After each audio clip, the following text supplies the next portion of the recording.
That's how I learned about Navalny's death. Waking up early on Friday morning, 6 a.m. Mexican time, looking into the news from Israel on the Times of Israel app, like every morning. I feel for this generation Navalny's death is what I know Kennedy's was for the previous one. They say everyone remembers where they were when they heard about Kennedy's death. Equally impossible to be processed by reason. My mind, my soul, my entire self were so shattered and so unable to be put back together that I couldn't sleep for 2 days and nights, or I was having harrowing nightmares if I dozed off. Because what the Russian prison service didn't say was that a rock doesn't just die. If a rock falls, it only means that it has been destroyed from outside.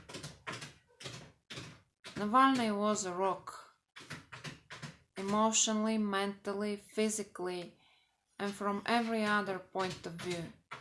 That was the reason for my insomnia and for my mental unrest.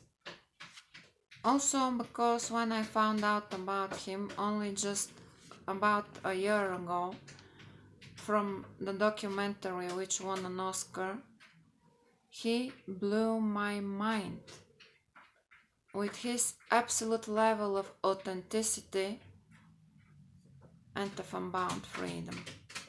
Navalny has taught me that the lack of fear makes you ultimately free, and he made it with a charisma I wasn't prepared for.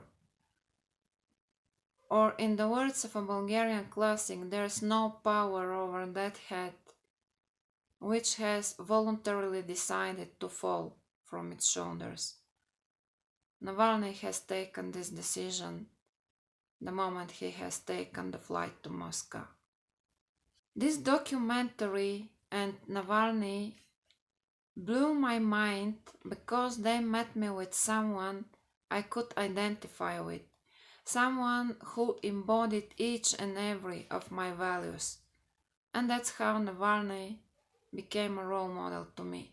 Someone I was looking up to about what to be a leader is. Not only political leader, but a leader in every meaning, any kind of leader. Open-minded, genuine, empowering the people they are leading. From what I've seen in the last days, I'm not the only one whom Navalny taught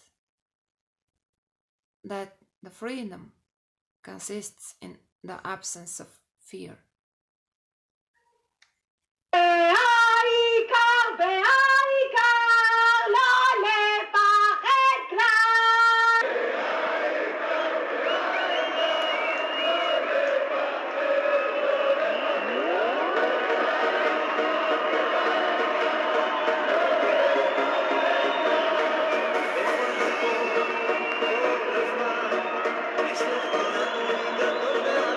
The meaning of this song is, and the most important is not to be afraid at all. In Judaism and in Israel, courage is a traditional value with deep roots. Thing is that not only in Israel, but also in Russia and everywhere around the world, people start refusing to be afraid.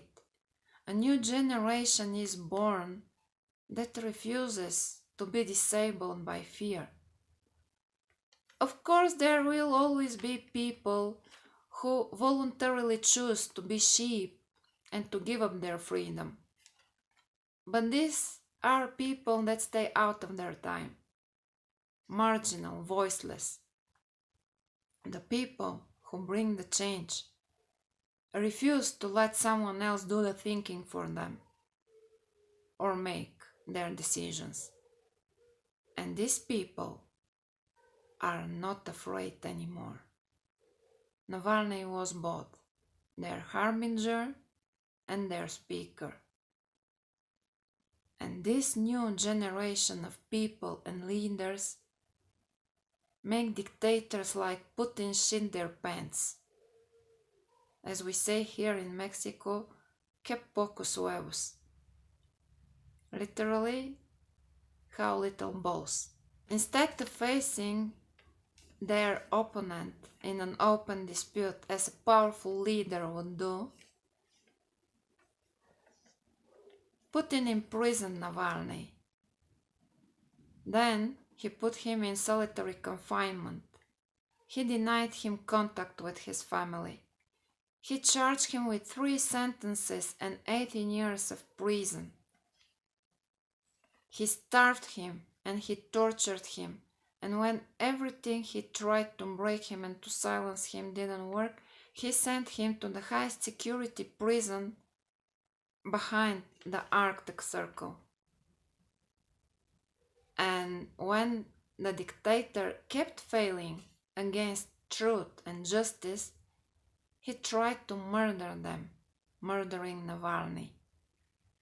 How frightened, how terrified a coward one must be to do it. So, Dictator Putin, I don't know if you realize it, but fear is eating up your head. Your time is over. Because you can murder one person, but you can't murder an army of people who aren't scared anymore. In Israel, the ultimate victory over every enemy is the very fact that the people of Israel are still alive. l.e.e.s.h.a.y. The people of Israel live.